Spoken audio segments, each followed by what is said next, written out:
Oi, gente, tudo bem? O convidado de hoje é matemático, professor, vereador e ex-secretário da Casa Civil da Prefeitura do Rio de Janeiro. Paulo Messina está aqui conosco no Bar Léo para mais um Mesa Viva.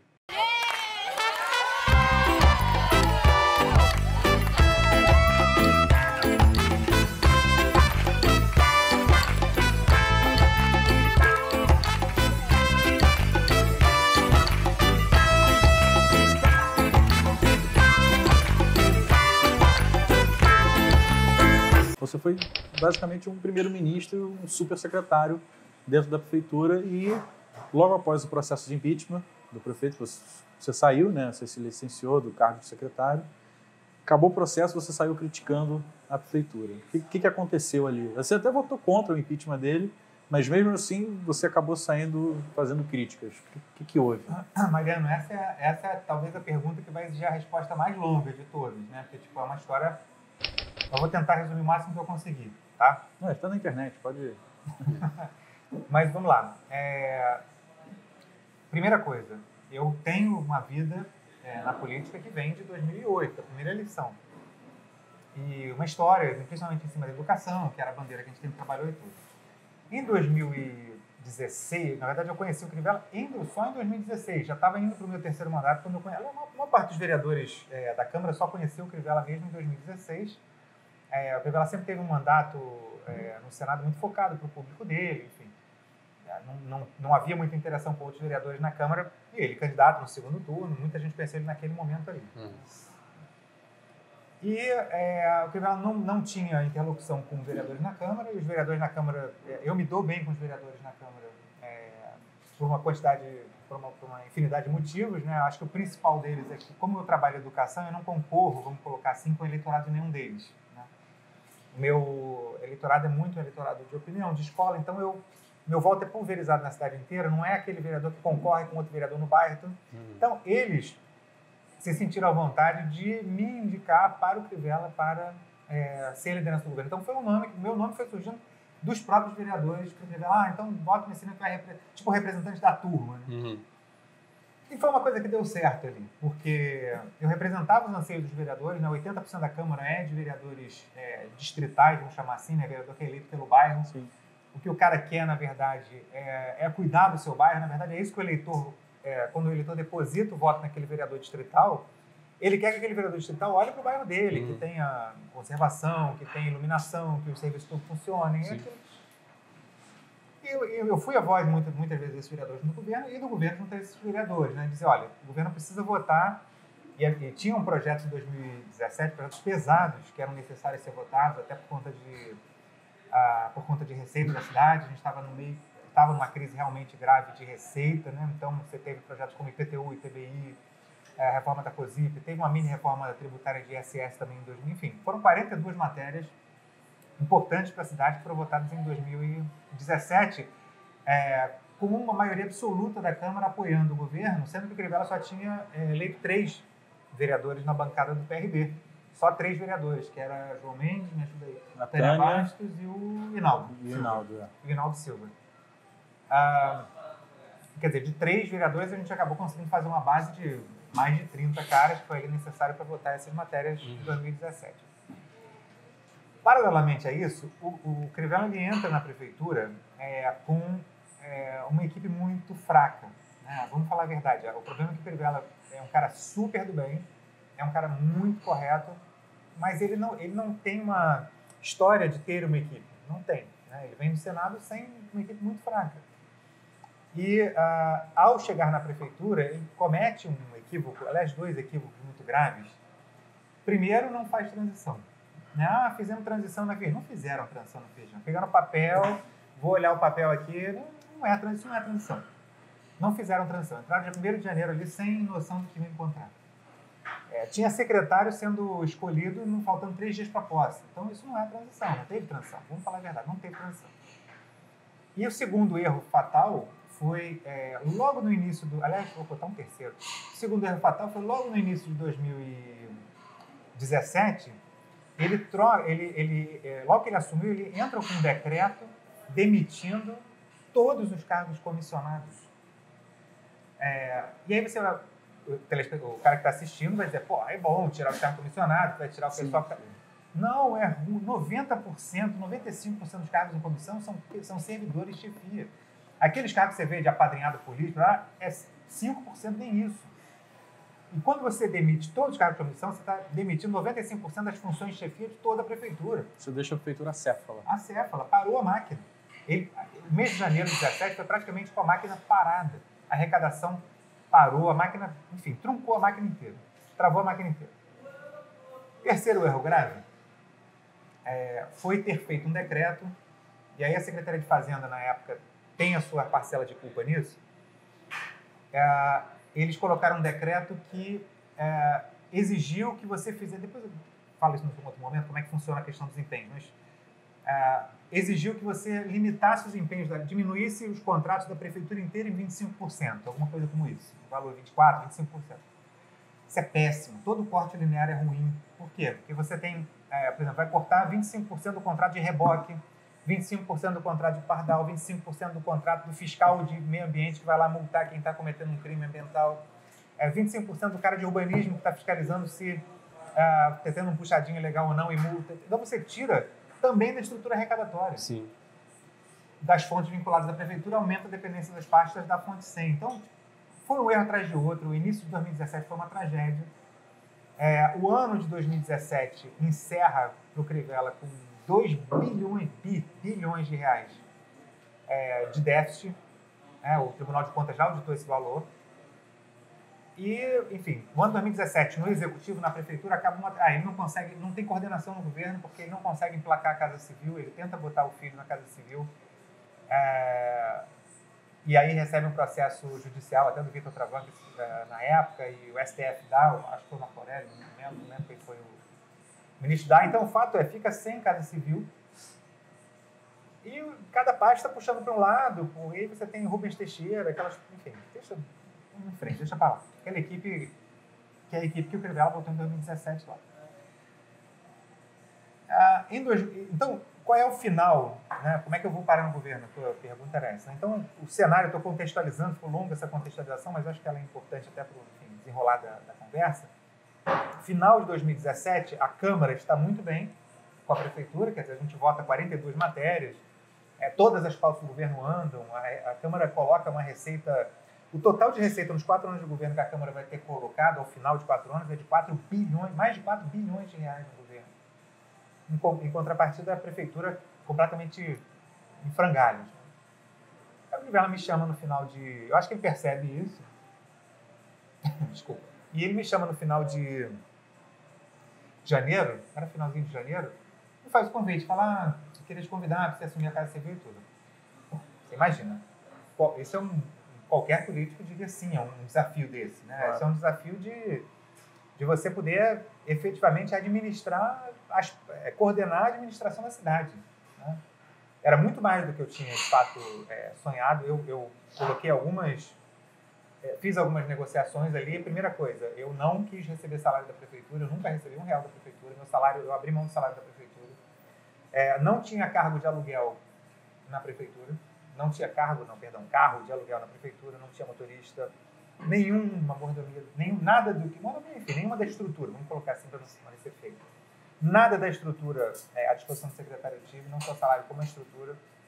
Eu mesmo dirigia o meu carro, eu acho que a gente estava no momento de... Apertar os cintos. De apertar os cintos e a gente tinha que dar esse exemplo. E a segunda coisa que eu tinha pedido era vamos mudar essa equipe, porque com essa equipe não dá.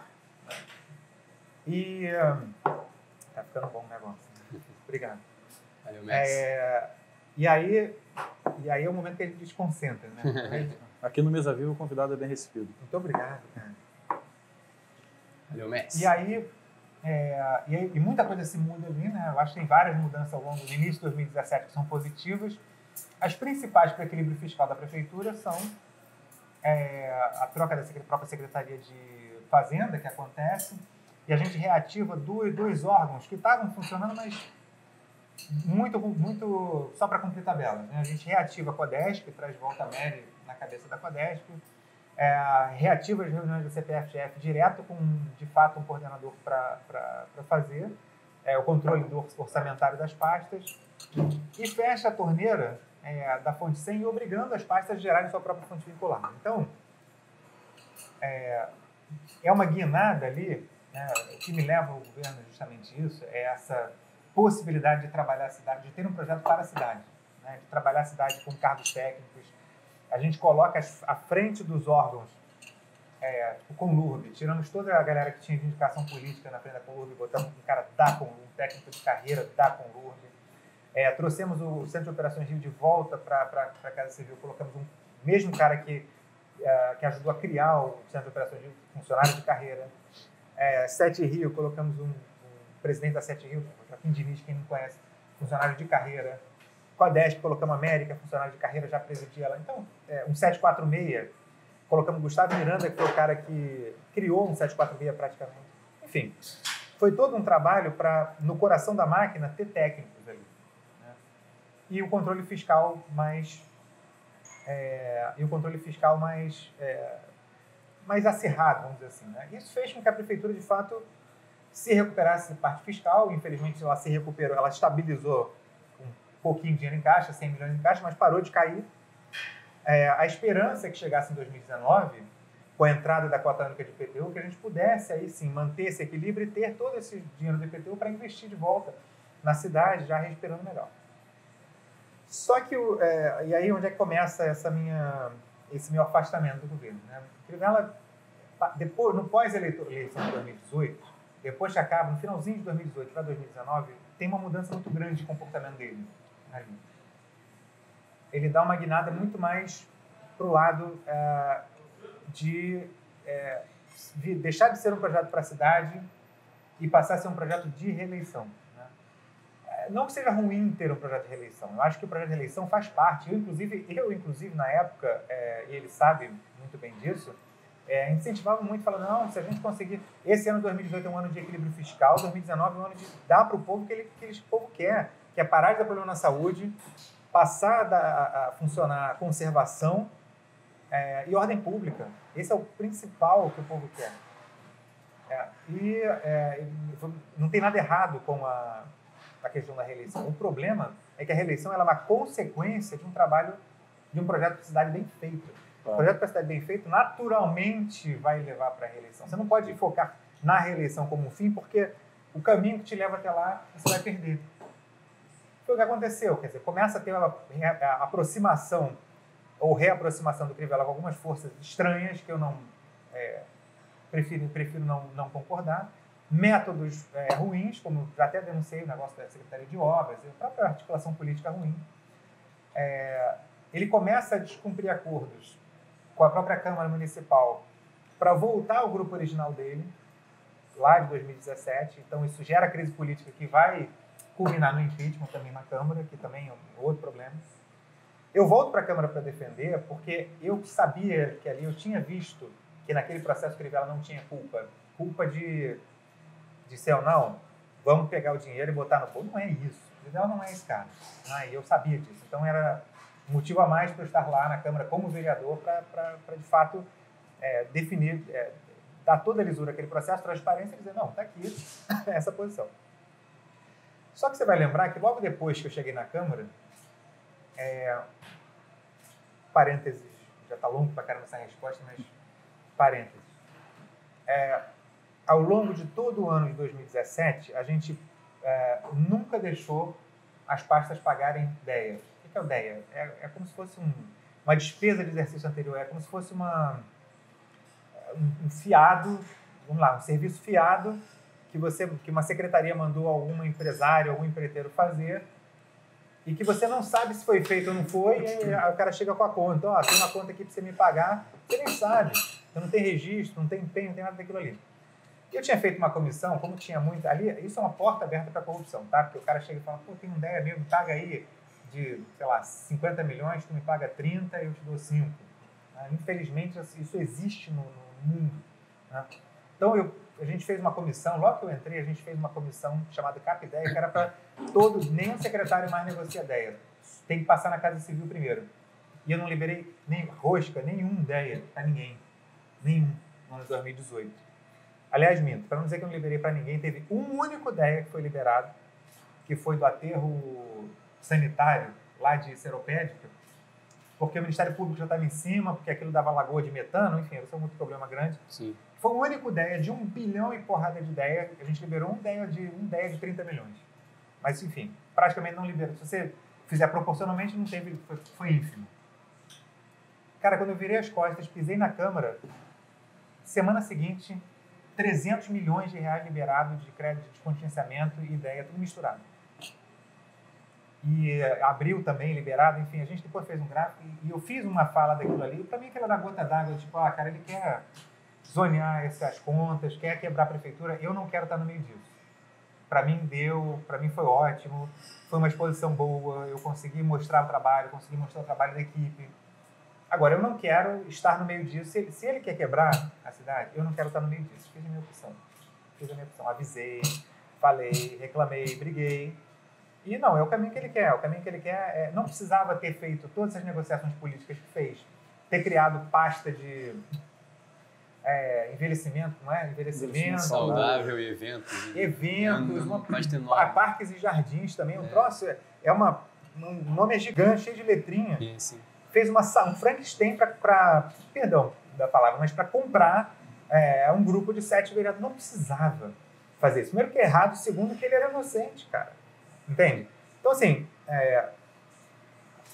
objetivamente, então, chegando na resposta da pergunta, as razões que me levaram a aceitar o convite do governo foram as mesmas razões que me fizeram pegar meu boné e dizer, eu não quero mais. Que é a transformação de um projeto para a cidade em um projeto de poder, que esse projeto de poder desmantelou a estrutura técnica para substituir por uma estrutura política e desequilíbrio fiscal da prefeitura que, como a gente previa, em setembro ia ficar sem dinheiro. Você disse que isso aconteceu no finalzinho do ano passado para início desse ano. Começou lá. Devido a uma mudança de comportamento do Crivella. O que você acha que se deve a essa mudança de comportamento? Você acha que foi por causa da eleição? Certamente foi por causa da eleição. Agora, o que passou, assim, não sei se é uma angústia, porque começava a entrar na reta final da reeleição, não sei se é porque surgem duas lideranças novas ali, né, Bolsonaro e Witzel, naquele momento muito bem avaliados no eleitorado conservador, que é o eleitorado do próprio Crivella, e a popularidade dele, enquanto isso, em baixa.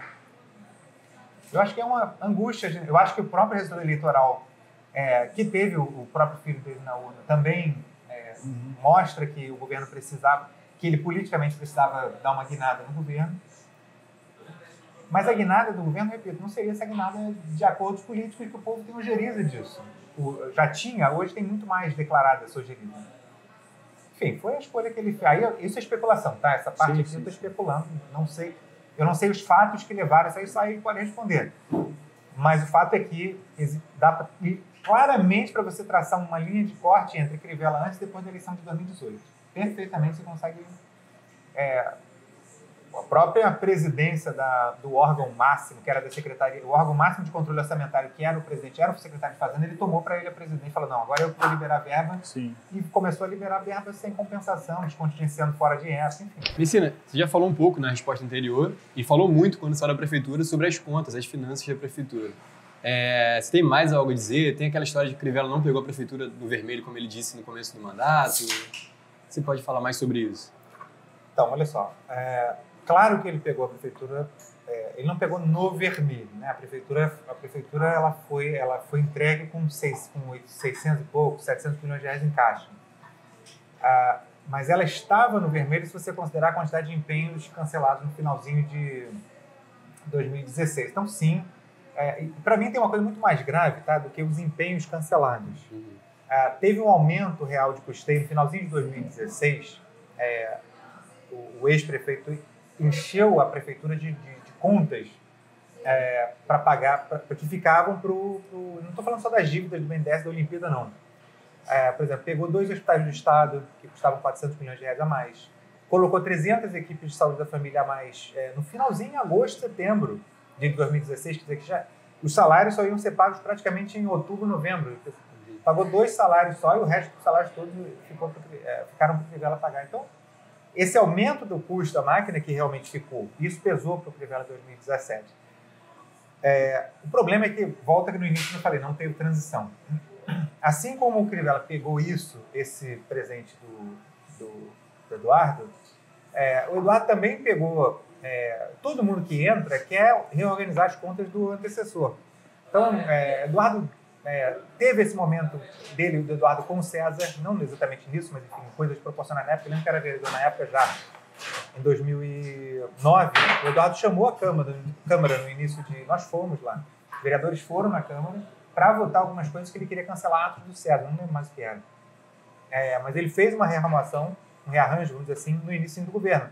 Justamente nos primeiros 6 meses quando você toma aquelas medidas mais impopulares para poder governar o resto do período com mais tranquilidade. O César pegou do Conde e por aí vai, vida que segue, é sempre assim. Né? O último ano, infelizmente não deveria ser assim, mas o último ano o gestor dá uma carregada maior para depois, para eleger, ou para se reeleger, ou para eleger seu sucessor. Então não é em verdade que o Crivella pegou a prefeitura numa rota de colisão, de queda, vamos dizer assim, em 2017.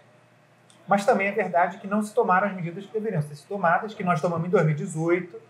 Se tivesse, veja só, se nós conseguimos equilibrar a prefeitura em 2018, que já vinha de 17 piorado, claro que se a gente tivesse tomado aquelas medidas de 18 e em 17, teria sido ainda mais fácil, né, de se equilibrar. Então, o ponto ali foi, durante boa parte do ano de 2017, e a verdade é essa, a equipe que estava lá não sabia o que estava fazendo. Em português, claro, é isso. Sim. E vem cá, essa pré-candidatura à prefeitura no próximo ano, que você já se colocou, você hoje está no PRTB e já disse que talvez possa sair para um outro partido. Essa pré-candidatura é verdade? Vai vir candidato mesmo? Como é que está isso aí? Primeiro, assim, é um momento em que eu me sinto preparado de estar lá. Né? Eu fiquei, esse 1 ano e pouco que a gente ficou lá, os números da parte fiscal da prefeitura falam por si. Né? Então, eu conheço a máquina pública por dentro. Eu tive a competência de administrar a máquina pública.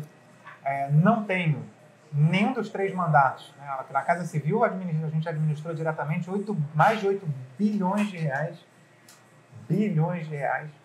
Eu não tenho uma tomada de contas especial do Ministério Público, do Tribunal de Contas, eu não estou respondendo a um inquérito do Ministério Público e nada. Então, assim, eu quero apresentar a candidatura como uma candidatura que sabe administrar e não tem nenhum passado. E que tem essa experiência.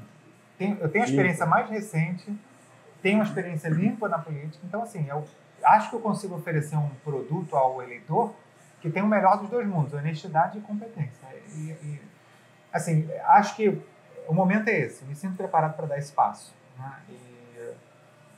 E também porque dá um pouco de agonia, né? Você está vendo como é que você sabe o que precisa fazer para o negócio funcionar e, tipo, estão fazendo tudo errado. Fazendo tudo ao contrário do que a gente fez em 2018. Pior de tudo, em 2018 a gente fez, deu certo. Aí em 2019, que era o ano para a gente colher, estão bagunçando tudo de novo como em 2017. Então, meio que surge dessa angústia aí de, tipo, não, me dá aqui que eu tenho que meter a mão na massa. Mas como é que está essa negociação aí? Cara? De partido, né? Por que eu voltei para o PRTB? O PRTB foi um partido da coligação que me elegeu. Né? Então, para mim, fazia sentido neste momento que eu precisava dar um passo atrás, esse rompimento com o governo, eu precisava encontrar de volta esse caminho e fui. A minha busca, primeiro, eu sou um cara liberal, de centro-direita. Então, para mim, partido de centro para a esquerda não tem a ver, não está aí de acordo com a minha ideologia. Partido de extrema-direita também não é minha praia. Né? Eu não sou um cara extremamente conservador. Eu sou um cara de centro-direita, um cara liberal. Então, o espectro de partidos já é um espectro reduzido nesse sentido. Né? Que ainda mais no momento que você tem polarização como tem no Brasil. Né? E o que me norteia hoje? Eu quero um partido de centro-direita e um partido que me dê direito a debate em televisão. Porque, assim, não me interessa grandes coligações para me dar tempo de televisão, grandes acordos para me dar fundo partidário. O que me interessa é o seguinte, eu quero ir para o debate em televisão, poder debater com os outros candidatos. Porque, como eu te falei, eu sei... Hoje, quem tem a memória mais fresca da máquina sou eu. E, enfim, quero apresentar essa experiência para o eleitor. Acho que grande desafio se você virar quem talvez sejam os candidatos, né, mais fortes hoje, Crivella, que já está no poder, Eduardo Paes, que já esteve no poder, e o Freixo, que está sempre candidato. Se você perguntar a qualquer cidadão carioca na rua quem é Eduardo Paes, quem é Crivella, quem é Freixo, eles sabem quem é. Uhum. Então, começa a campanha ele já conhecido de todo eleitor. Então, provavelmente já perto do seu piso, do seu teto. Para quem não é conhecido do eleitor em geral, tem uma avenida para de fato se apresentar. E essa avenida que eu quero buscar. E com isso, hoje em dia, é debate em televisão. Demonstrar de fato que o eleitor quem é você. Então, o que eu quero é isso. É um partido que me dê esse direito legal de estar em debate de televisão. Só para concluir, você pode ver a última campanha de presidente da República. O João Amoedo, por exemplo, que era do Novo, né? Não que eu apoie o Novo, eu acho que o Novo tem ficado muito em cima do muro demais. Mas o João Amoedo do Novo era um candidato bom para estar no debate e não estava, porque não tinha obrigação legal das emissoras estarem lá. Então eu não quero boa parte do Brasil não ficou sabendo nem que ele era candidato. Então eu não quero isso para mim. Eu quero um partido que, de fato, me dê direito legal para debate. E aproveitando esse gancho de eleição, como é que você está observando, já falou um pouco, como é que está observando o cenário como um todo, os outros candidatos, como é que você se coloca nessa disputa, os possíveis concorrentes? Eu vou te responder de experiência da vida política, mas Sim. A gente tem um doutor em ciências políticas aqui do meu lado. Entrevistar o Marinho qualquer dia aqui. Qualquer coisa ele vai me cutucar aqui. Mas enfim, o que eu percebo? Qual é a particularidade desta eleição, né?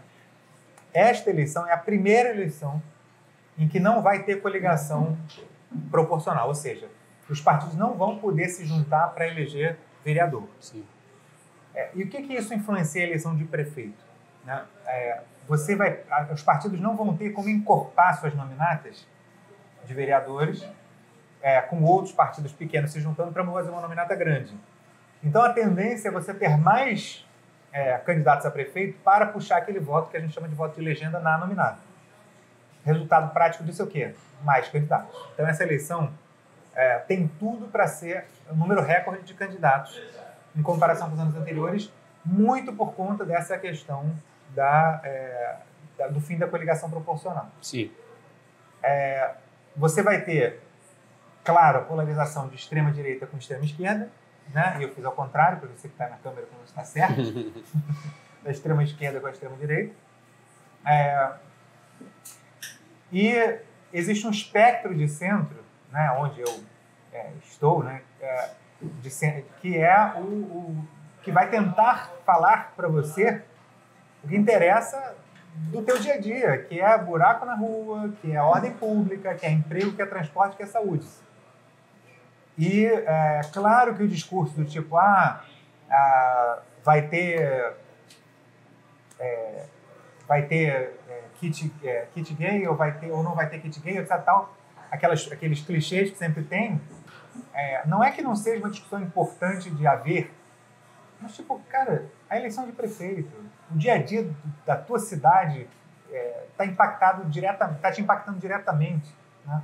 Tu vai ficar discutindo isso, tá legal, aí pega o teu carro para sair, quebra no buraco, seu filho passa mal, não tem hospital, vai levar teu filho para a escola, o professor não tem piloto para o quadro, e por aí vai. Você tem uma loja que está falindo porque tem 50 camelôs na porta da loja, enfim, população de rua sofrendo e por aí vai, cara. Então, o que de fato é importante ali? Sim. Inclusive, alguns analistas dizem que talvez essa eleição do Rio seja meio que um parâmetro para a eleição presidencial de 2022 e venha mais para o centro e mostre, saia dos extremos, né? Então, você acredita nisso? Você concorda com isso? Você acha que é por aí? Eu acredito que todos os movimentos são pendulares, de certa forma, né? Então, você teve um movimento que pendeu para a esquerda, né? Que aí vem Lula, Dilma, etc. e tal. Sim. Você teve o colapso desse pêndulo para cá, que se baseava muito principalmente no Rio de Janeiro, né? Se baseava muito na união PT-PMDB, né? Uhum. Esse colapso trouxe o pêndulo para o oposto dele. A população tolerava, não deveria, né? Mas tolerava o fulano rouba, mas faz. Uhum. Depois ela passou para o não quero saber disso, eu quero saber do cara honesto. E aí começou a eleger os caras que, de fato, têm uma vida honesta, mas que não sabem administrar, né? Então eu acho que esse pêndulo volta um pouco do tipo, não adianta nada o cara que rouba mais faz, que é corrupção, você tem desvio de dinheiro ali em corrupção. E não adianta nada o cara ser honesto e também ter perda de dinheiro público e de serviço, porque o cara não sabe administrar. Então, tipo, talvez vá para um centro para buscar um cara que possa oferecer, de fato, posições de honestidade e de competência de trabalho. Assim. É o que a gente espera. Sim. Recentemente, dia 1º de setembro, você postou no seu Facebook uma matéria sobre o impeachment do Crivella, uma nova possibilidade, um novo processo de impeachment. Você acha que isso pode acontecer? Isso foi muito essa fala foi muito forte no início do processo do primeiro impeachment. Teve uma tentativa da Câmara de mudança do regimento interno para que os vereadores, como no Congresso Nacional, os próprios vereadores indicassem o mandato tampão. Uhum. Isso não passou e a eleição seria direta mesmo estando no final do segundo ano. Uhum. Então, volto a dizer, aquele processo de impeachment era fraco, né? Daquilo ali o Crivella de fato era inocente. Então, fazer uma cassação só porque o governo está impopular, fazer uma cassação, é grave o governo ser impopular, é grave que a cidade está mal administrada, é grave que a cidade está com dívida, é grave que tem buraco, que tem gente morrendo no hospital. Sim. Tudo isso é grave. Mas você não pode caçar um mandato popular por conta disso. Não tem previsão legal para isso. A cada 4 anos você tem chance de votar e fazer diferente. Uhum. Então, forçar uma barra no impeachment por conta daquele argumento ou porque o governo está impopular é golpe, não tem dúvida nisso. A fala de um outro impeachment ficou muito forte por conta justamente da insatisfação popular, aliada a uma possível denúncia grave que surgiria e a Câmara poderia indicar, etc. Esse post que você está se referindo estava baseado numa matéria, se não me falha a memória, do Informe do Dia. Sim. Não era? Sim. E que ele dizia que os vereadores estavam querendo botar, porque esses vereadores que ele teria comprado aí na época do impeachment, ele não está pagando a fatura, e os caras dizem, pô, pelo amor de Deus, isso é a política mais baixa do mundo, né? Tipo, tá aqui a Crivella, vou te dar esse cargo, não tá me dando cargo, vou te dar um impeachment. Cara, e a cidade? Uhum. Né? Sim. Então, tipo, não, eu me posicionei claramente. Se tiver pedido de impeachment com base em vereador que não recebeu a fatura, cara, eu vou trabalhar. Mesmo que eu seja, obviamente, candidato, eu vou trabalhar pró-Crivella ali, porque, primeiro, não é pró-Crivella, é pró-democracia. Entendi. E outro dia você também postou que o dinheiro da prefeitura acabou. O caixa zerou. O que você acha que levou a essa situação? Então, você já falou um pouco sobre isso agora, mas dá uma aprofundada aí. Primeiro que você consegue perceber a gente... Por que você estuda... por que você estuda matemática? Né? Não, eu não, estudo ciência política. Tudo bem, por que você estuda ciência política? Cada vez que você faz algum tipo de especialização, é ciência de qualquer maneira, né? Toda vez que você estuda uma ciência, o que você quer é estudar um fenômeno para poder prever. Sim, ou para poder, quando você está estudando um fenômeno, ou para você poder prever na suposta ilusão de que você consegue controlar, né? Mas enfim, é aquela ilusão lá do controle. Mas você estuda um fenômeno para prever. Na matemática você consegue projetar coisas, como por exemplo financeiras você consegue, né? Sabendo as variáveis. Eu sei, porque enfim, a gente conheceu a máquina e tudo. Né? Então era claro que com aquelas medidas que o Crivella começou a tomar final de novembro para frente, era claro que a prefeitura, e que se acentuaram depois de abril, que foi quando eu reclamei, que eu gritei na tribuna e tal, era claro que isso ia quebrar. E na projeção, eu tinha dito que ia quebrar, já em agosto ia desequilibrar e já ia pôr em risco o pagamento de salários em setembro. Eu lembro que eu falei isso lá atrás, março, abril, eu lembro que dava para fazer essa previsão. Né? E quanto menos meses você tem até o ponto, mais precisa a tua projeção. Né?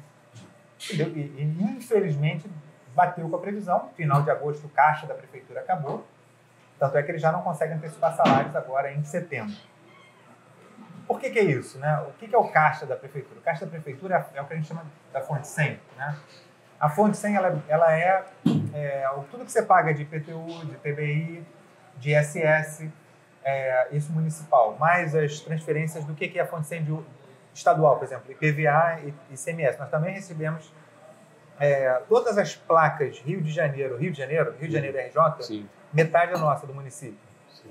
A ICMS, por exemplo, aqui nós estamos Aliás, vocês notaram, continuista, quem estiver observando, quando voltou do intervalo, já estava com menos comida na mesa. O que aconteceu no intervalo? Mas mesmo bar que paga ICMS, 25% mais ou menos disso é do município. Né? Sim. Fundo de participação do município, que é federal, enfim, tudo. Existe uma quantidade de impostos que fazem o bolo, vamos dizer assim, da fonte 100. Né? E existem outras receitas no município que são, que a gente chama de fontes vinculadas. Por exemplo, royalties de petróleo é uma fonte vinculada, e cada uma tem um númerozinho, né? Tipo, o royalties por acaso é 141, Fundeb 142, SUS, as fontes SUS, que são do Ministério da Saúde, você tem fonte de 180 até 185, são 6 fontes, né, principalmente, né, de 180 até 185.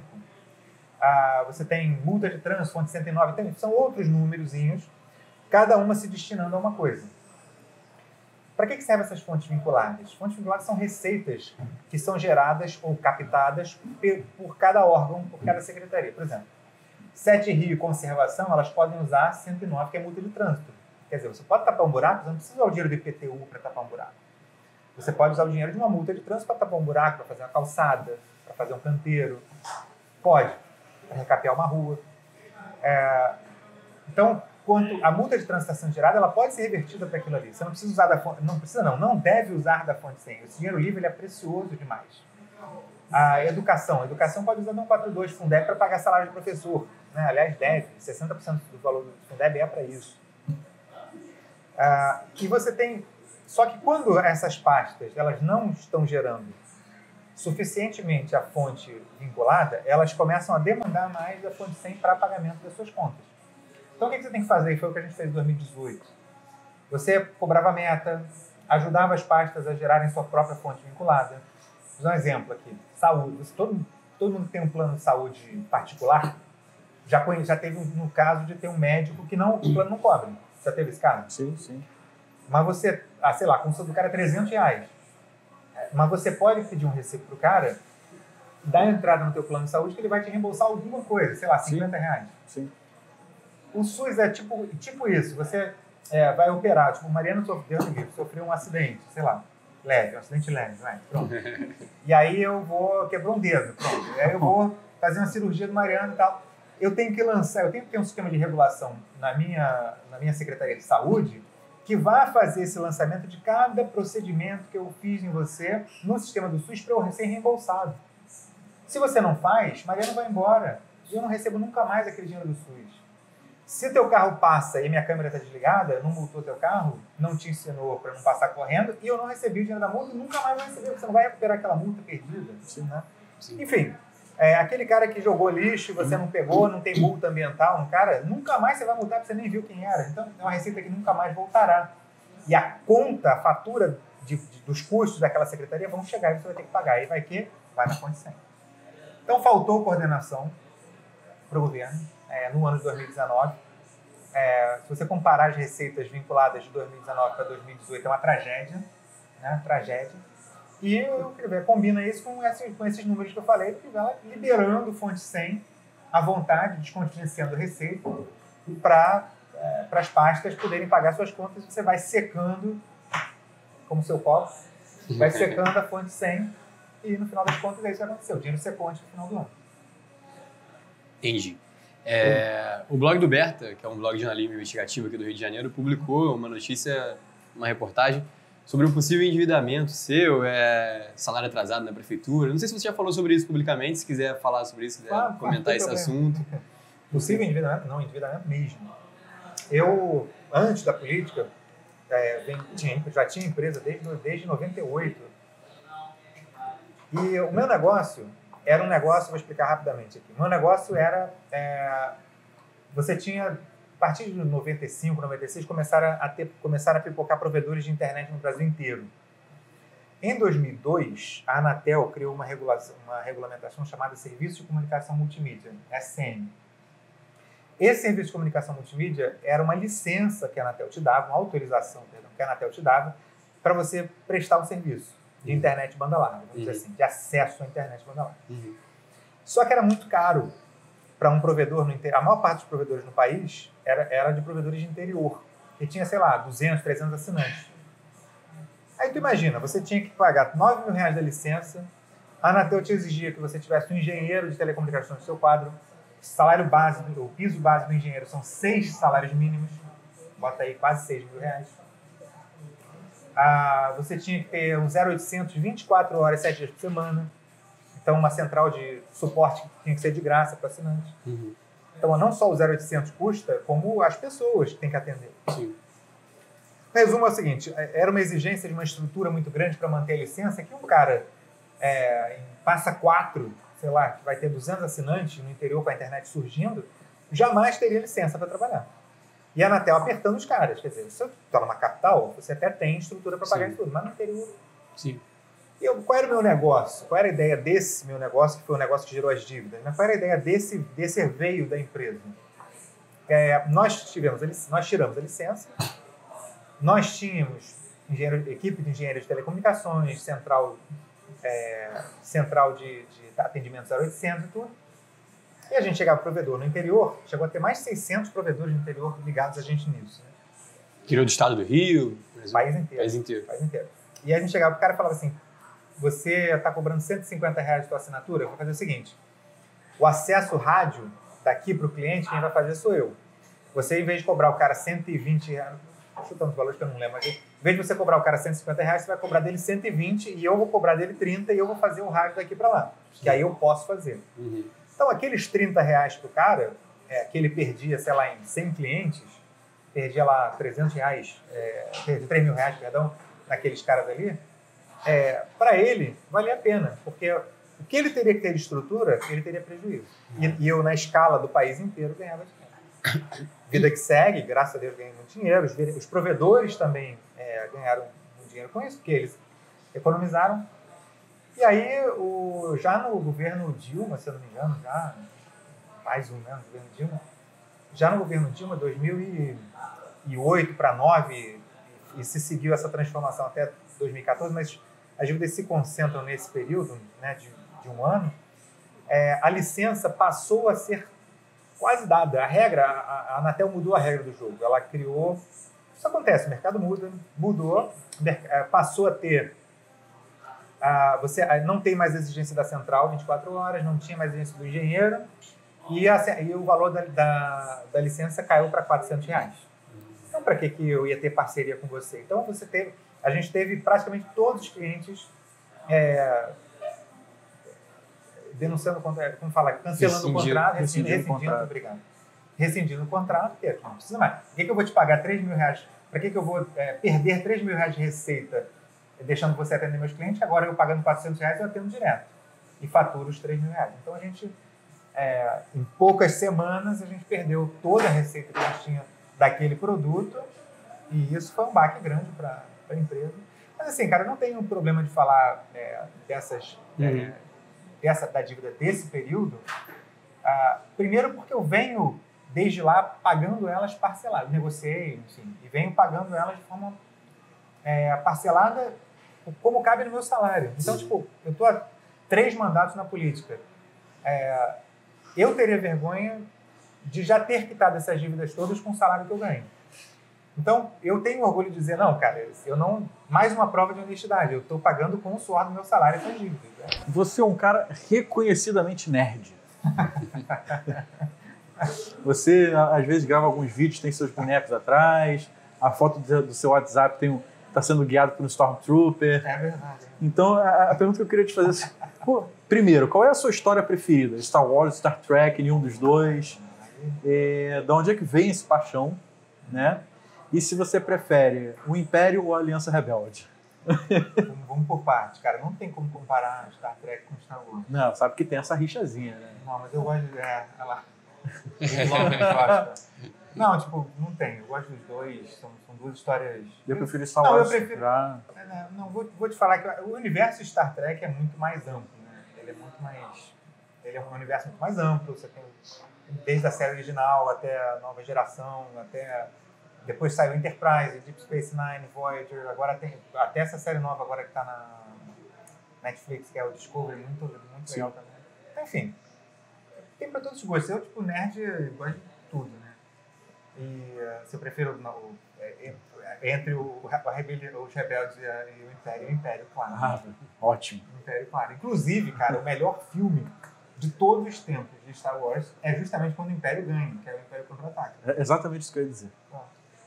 E, não, mas de onde é que vem essa paixão? É de moleque? É de garoto, assim. Eu acho que... Sei lá, eu sempre gostei de ficção científica. Sempre Mas gostou. meu pai também gostava. Meu pai gostava de ficção científica. Aliás, ele via muita coisa trash pra caramba. Que aí é hardcore total. Eu também não tô nesse nível ainda. Mas, tipo... Claro que deve ter influência dele no meio. Claro que deve. Né? Freud deve explicar. Mas eu sempre gostei, de fato eu gosto. Você viu Star Wars, a primeira trilogia no cinema? Pô, cara, também não. Não sei, ué. Não, cara, eu tinha 2 anos. Em 1977 eu tinha 2 anos. Não. Mas eu cheguei a ver o remix que eles fizeram há pouco tempo, a versão... Remix não, a versão remasterizada. Sim. E fora da política, do mundo nerd, o Esculhambou, mano. que você gosta de fazer além da política do mundo nerd? O que você curte? Futebol, sei lá, música? Enfim. Não, futebol, cara. Você eu tem já seus gostei- gatos também, né? Ganha seus gatos. Não, na verdade eu tenho 5. Como é que. Pois é. Adoro bicho, né? Mas não era pra ter 5 gatos. Né? Tem quase uma ONG lá em casa. A história dos 5 gatos é que eu, na verdade, eu estava casado com a minha mulher atual. A gente pegou um gato, depois pegou um para fazer companhia para ele. Pegou uma gata, pegou uma companhia, para fazer companhia para ela. Teve um período que a gente se separou. Quando a gente se separou, não tinha nada a ver separar os gatos. Ela levou os gatos. Aí eu fiquei sem gato. Aí eu fui e peguei um gato. Aí fui peguei um gato para fazer companhia para esse gato. Então ficou 2 com um, 2 com o outro. Aí nós voltamos do casamento, 4 gatos. Não, gente, 4 gatos é muito. Vamos parar nos 4 gatos. Aí um belo dia nós estamos aí saindo para almoçar.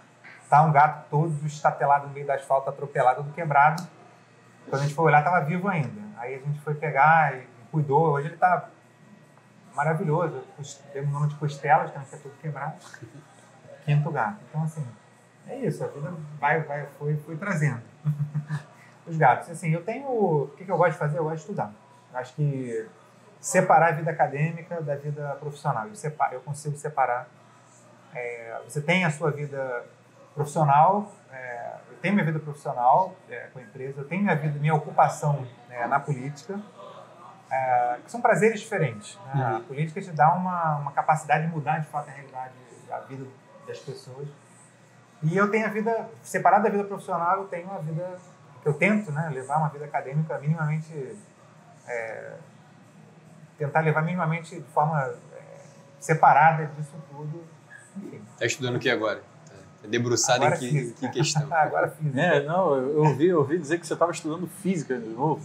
Quer dizer, que você fez matemática, você está na graduação de novo, você fez matemática. Fiz 2 pós em matemática, fiz licenciatura em matemática, dei aula de matemática, agora eu estou na graduação, voltei para a graduação de física. Depois você quer fazer o quê? Estudar mestrado? Aí eu vou para o mestrado, eu não sei ainda se eu vou fazer ou matemática pura, que era uma das... Eu fiquei na dúvida entre fazer matemática pura ou física agora. O que pesou para mim agora é que, como eu saí do governo agora e eu teria esse 2º semestre, não tem nenhum mestrado de matemática pura que eu quisesse fazer começando no meio do ano. Aí eu falei, cara, não vou perder meio ano, fui para a graduação de física. E lá na frente a gente vê. Também nada impede, se tiver tempo, nunca vai ter, né? Mas deixa a gente se iludir. Nada impede que, se tiver tempo, conseguir fazer a graduação com um mestrado no mesmo tempo. Enfim, a esperança é a última que morre. Né? Pô, gente inteligente é outra coisa. Não, mas aí que tá, eu discuto esse negócio de inteligência, porque assim, que você fez matemática e que é matemática pura, ou física, essa tal, é inteligência. Tipo, cara, por que você que está fazendo doutorado em ciências políticas, isso não é inteligente? Por que um cara que desenha ou que toca piano não é inteligente? Tipo, eu não consigo desenhar um boneco de pauzinho de jogo da forca. E por que o cara não é inteligente, que pinta? Tipo, a gente que separa, né? Humanas é cultura e exatas é inteligência. Tem gente que faz essa separação. Infelizmente tem essa peste, né? Mas não é verdade. E vem cá, tem uma pergunta aqui. Tem a ver um pouco sobre o que você defende, né? Voltando um pouco para a política, na verdade tem tudo a ver com o que você defende. Que é o seguinte: durante a tramitação do plano de cargos e salários da pasta da educação, da área da educação na prefeitura, você foi um cara que se destacou bastante, né? Você soube negociar, você recebeu bem todas as categorias, enfim, ele conseguiu lidar os anseios da categoria da educação junto à prefeitura. O que você tem para contar desse período? Qual foi a sua experiência desse período? Acho que, então, numa possível candidatura, a educação deve ser uma área bem privilegiada no seu plano de governo, né? Certamente. A minha paixão é a educação. Eu segui... a parte dessa paixão pela parte acadêmica vem disso aí, da educação, né? Na verdade, aquele foi um período bem conturbado, né? O período de 2013 foi um período conturbado no país, não foi só no Rio de Janeiro. Né? Foi um período foi um período bonito, né? Conturbado, mas bonito, em que a população se envolveu, saiu daquele espectro que era só sindicato, só gente envolvida com política que ia para a manifestação. Né? Foi um período em que o povo, de fato, você tinha cidadão, de fato, aquela pessoa que nunca se envolveu com nada, saindo de casa para ir para a manifestação. Então foi um período muito bonito, de cidadania. Né? Infelizmente durou pouco, foi um período que chegou a ter muita confusão, toda hora confusão, até que o povo compreendeu, isso aí tem muita gente de movimento de esquerda infiltrado e começaram a demandar, infelizmente implodiu, mas foi um período bonito aí de cidadania, em que não eram os sindicatos dominando ali. Você acha que foi isso? Tem gente também que diz que foi o contrário, né? Que acabou levando a eleição dos conservadores, esse movimento todo. Só um parênteses aqui. Que você... Não, legal do debate, mas assim, eu não vejo essa relação de 2013 com a eleição desses conservadores. Não sei dessa relação, eu não entendo. Eu acho que o que levou a eleição dos conservadores foi o PT ter quebrado o país. Eu acho que é muito mais por aí. Eu acho que é uma questão de toda a roubalheira de mensalão e de Lava Jato. Eu acho que isso que levou os conservadores do país. Foi o tipo basta, não quero mais saber de corrupto, agora eu quero um cara honesto. E se associou muito a essa questão da corrupção e do projeto de poder, por um lado, e por outro lado, os projetos e as pautas de esquerda, que são aquelas pautas que doutrinação educacional e tudo. Aliás, se tiver mais de gente entrar nisso, eu nem sei se vai dar tempo mais. Era até bom entrar nisso também, mas vamos embora. Então, eu não vejo essa relação, tá? Depois o cientista político aqui me corrija se eu estiver errado. Eu acho que é muito mais pelo lado do PT ter quebrado o país, das próprias pautas que o lado conservador rejeita, né? Da doutrinação, escolas. Suposta, né? Doutrinação, escola, tá nada. Mas aí, voltando para esse caso que você perguntou de 2013, ali começou um movimento em que tinha boa parte dos professores de fato da rede, merendeiras de fato da rede, agentes educadores de fato da rede, ou seja, profissionais de educação, muito mais do que o sindicato, né, dos profissionais de educação, famigerado CEP aí, o CEP é um sindicato de profissionais de educação, mas que é comandado pelo PSOL e pelo PSTU, essa que é a verdade. Mas aquele movimento era um movimento de base, por isso ele ganhou força em 2013. Por isso ele ganhou força. Não era assim, tipo, o CEP chamava, vamos fazer uma greve e vai meia dúzia. Não, era uma greve de fato completamente influenciada por aquele movimento de 2013. E parou, de fato, a educação. E o Eduardo Paes não negociava bem com os caras também radicalizados. E naquele momento eu fiz esse meio de campo, chamando as categorias. Nunca me dei bem com o CEP, eu acho que sempre fui um cara... Apesar de ser um cara moderado, vamos dizer assim, de centro, eu sou um cara de centro-direita, então os caras já não me suportam. E, tipo, dane-se, é recíproco também. E ali eu não preciso de você. Olha só, eu sou parlamentar eleito, eu não preciso de você, sindicato, para falar com ele. Você me desculpe, mas a Constituição já me dá esse poder de representatividade, eu não preciso de você, dá licença. E quem quiser sentar aqui, senta. E a gente sentou com os caras e escreveu o que os caras queriam. A gente foi ao Eduardo na época. Conseguiu fazer um plano que minimamente atendia, de fato, os anseios no que podia ser feito. Tipo, eu quero uma equiparação de hora-aula.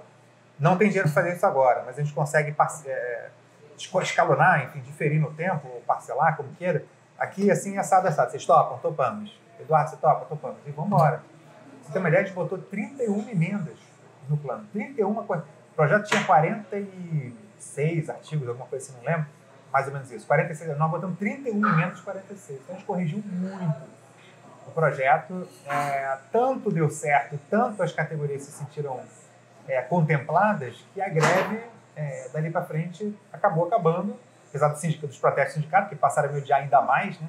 Os sindicatos me odiaram ainda mais, tipo, porra, a gente estava usando isso politicamente também pelo lado deles. Passaram a me odiar mais ainda. E deu certo por conta disso. E o próprio reconhecimento das urnas. Quer dizer, eu fui reeleito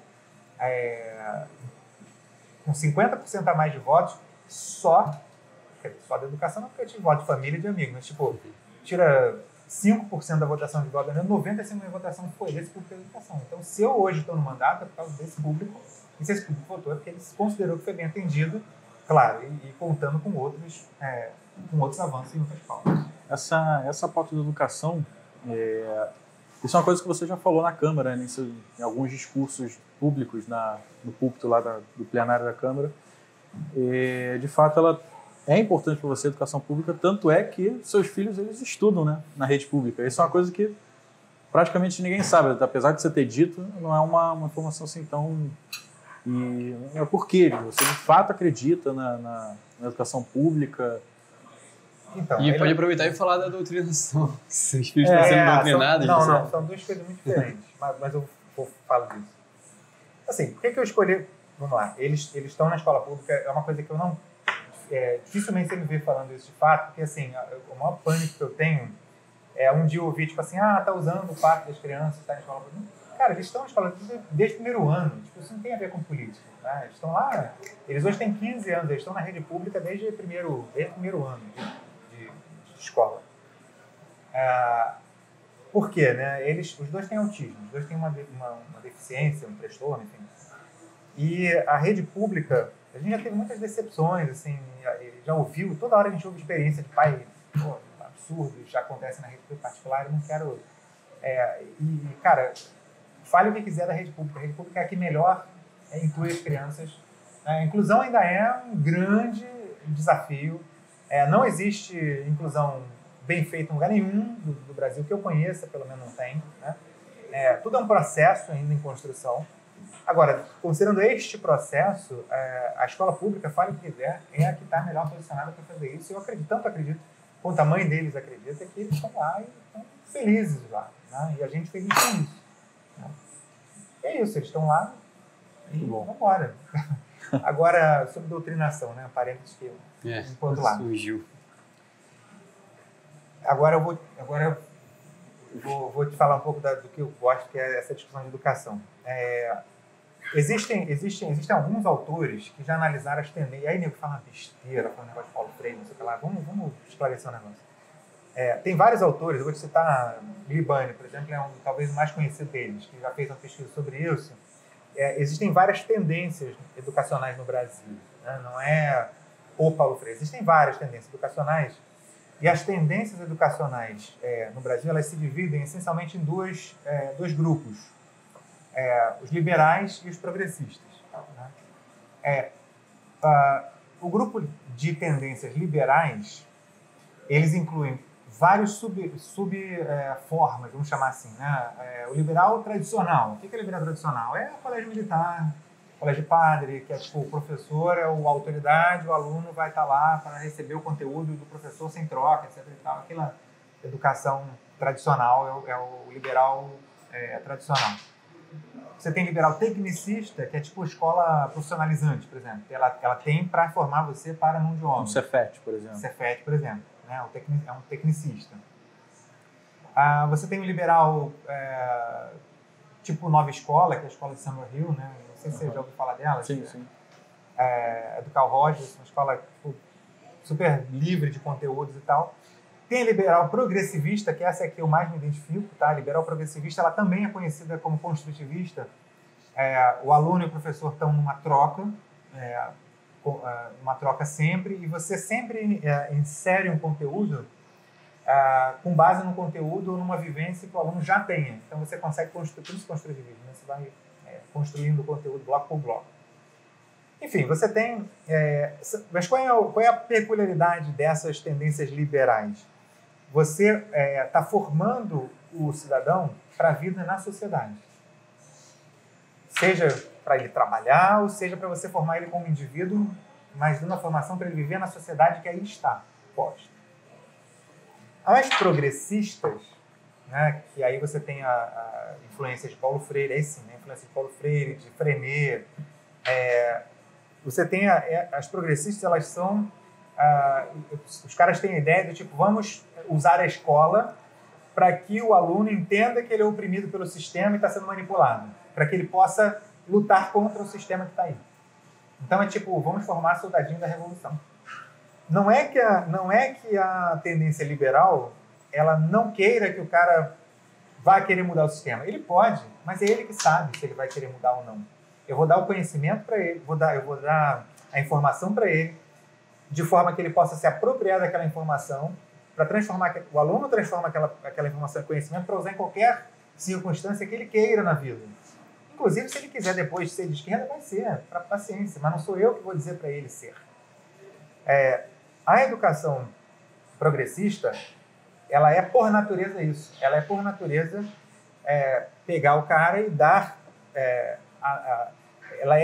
quem é adepto dessa tendência, ele busca isso, te dar a consciência que você está sendo oprimido pelo sistema, você está aqui para isso, em Estados Unidos, e governo de direita, e parará, e trabalhador, e alienação de mão de obra, aqueles papos que a gente já conhece, para que você se revolte contra o sistema. Então, são dois...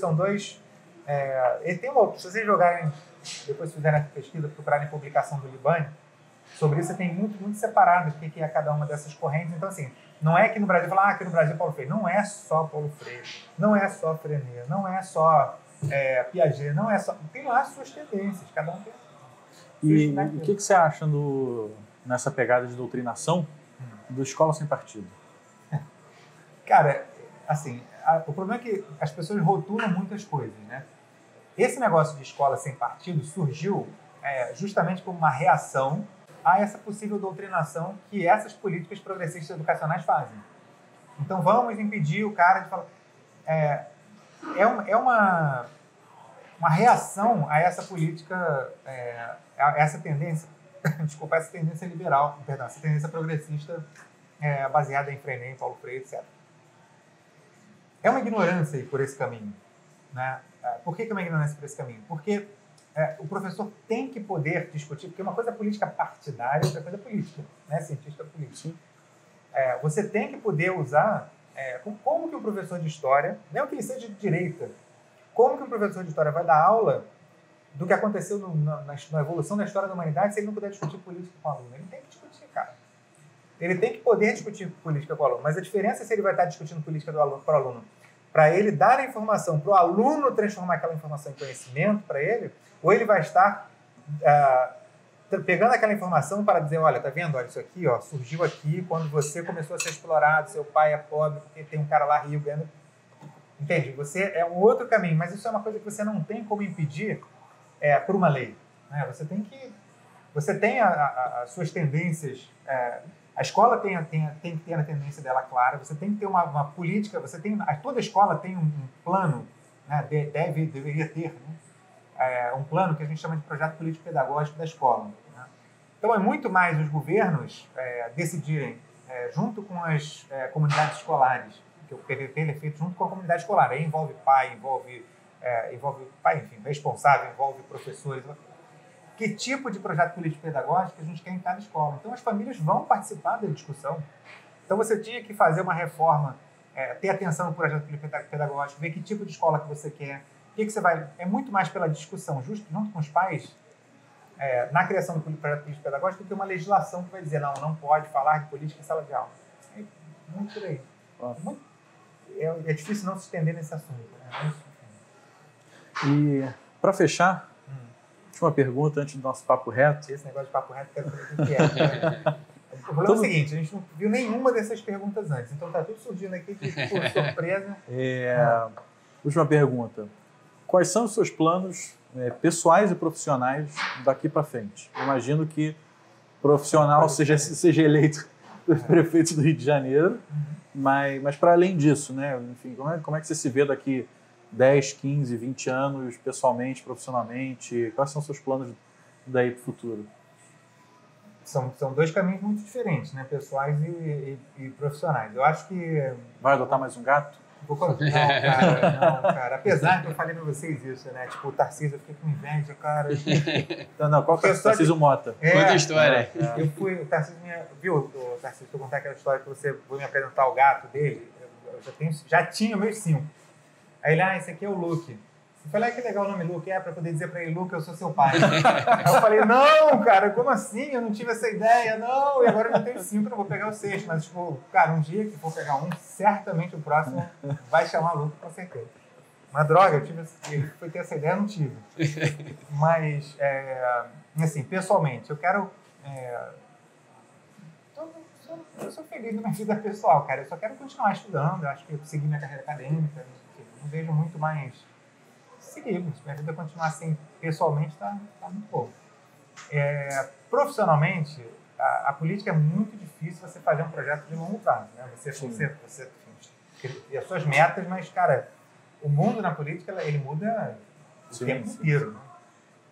O que eu quero? Eu quero ser prefeito da cidade do Rio de Janeiro. Eu acho que eu vou fazer uma campanha para ganhar essa eleição. Primeiro eu tenho que arrumar um partido, né? Vou fazer uma campanha para ganhar essa eleição. Aí, e seguir em frente essa carreira para... Eu acho que eu já dei minha contribuição na Câmara, eu acho que a Andréa Gouveia já passou por isso também, ela foi vereadora, não sei se você chegou a pegar ela na Câmara lá. Não. Eu entrei quando ela saiu. A Andréa fez 2 mandatos e falou, chega, eu já contribuí aqui no DEM, o Cerruti fez isso também. Foi. O Cerruti chegou e falou, não quero mais, já dei minha contribuição. Foi. E não tem um projeto de poder, né? Se eu tivesse um projeto de poder, era muito mais fácil. Eu vou para reeleição de vereador, vou para deputado, 2022, depois eu venho a prefeito com segurança. Se perder, fiquei com o meu mandato. Não, já dei minha contribuição, vamos para prefeito. E trabalhar a política da cidade. Enfim, eu acho que hoje eu tenho experiência para contribuir e colocar à disposição da população. Bom, agora o último intervalo para daqui a pouco voltar com o Papo Reto do Mesa Viva. Papo Reto é o terror de todo entrevistado. É o terror de todo político, é o Papo Reto. Meu Deus. Perguntas difíceis ele responde, mas Papo Reto eles ficam com medo. E agora o nosso Papo Reto, aquele bate-pronto de respostas para papum. O terror de todo o terror de todos os políticos, pré-candidatos. Messina, um lugar no Rio. Lugar no Rio? Minha casa. Sua casa. Um bar no Rio. Um restaurante. Barléu. Que agora tá fácil. Um jogo de videogame. EVE Online, World of Warcraft. É muito. Olha, agora vai ficar difícil. Agora é o pior de todos. Foi só pra esquentar? Um samba. Maciar a carne. Pode ser um refrão de bloco ou uma marchinha. Mas tem que cantar. Samba. Quê? Uma música que a gente lembra do Rio de Janeiro, uma música que você queira cantar, mas tem que cantar. Vamos aliviar. Não precisa ser exatamente um samba. Mas uma música que você gosta que vai ter que cantar. Meu Deus. Tá. Ó, todo mundo cantou. Todo mundo passou por isso. Todo mundo cantou. Não, cara, mas eu não canto nem parabéns pra você. E todo mundo fala isso. Sério? Pô, nem criativo. Tirando a Eduardo e a Clarissa, que cantaram direitinho. Clarissa era cantora de karaokê. Não, Clarissa, cara. A gente era vereador junto. A Clarissa ficava com o Jairinho lá. Ela falou que adorava karaokê. Festas, direto. Aí é covardia. Olha só, você que está assistindo esse vídeo, você tem a chance de pular. Alguns segundos. Alguns segundos para não ter que ouvir isso. Tô avisando. Continue a sua conta e risco. Não, já que o assunto foi... Ai, cara, não, meu Deus. Já que, bom, o Bruno me vetou em um monte de coisa, né? Já que o assunto foi sair de governo, então eu vou na veia, não vou de samba, vou na veia de MPB, pode? Pode ser. Pode. Antes dessa colher de chá. Ai, meu Deus. Ó, a partir de agora, corre o vídeo. Vocês vão ajudar, não? Não, senhor. Vocês não ajudam, a gente tem que Claro cantar que não. sozinho. Não pode ajudar, porque a gente tem que ser parcial, né? Porque senão imparcial. Se a gente ajudar, a gente vai ser parcial. Não tem essa de universitário, não. Meu Deus, que vergonha, meu Deus. Tá bom. Então vou botar aqui a frente. Então vai, agora é sério. Vou assim. Vê se você conhece. 1, 2, 3 e... Acabei com tudo, escapei com vida. Tive as roupas, os sonhos rasgados na minha saída. Mas saí ferido. Socorro. Mas saí Lembro depois, ferido. como é que é? Domesticado. Não, já. Não, aí, olha só, olha como é que ele fica nervoso na hora da branca.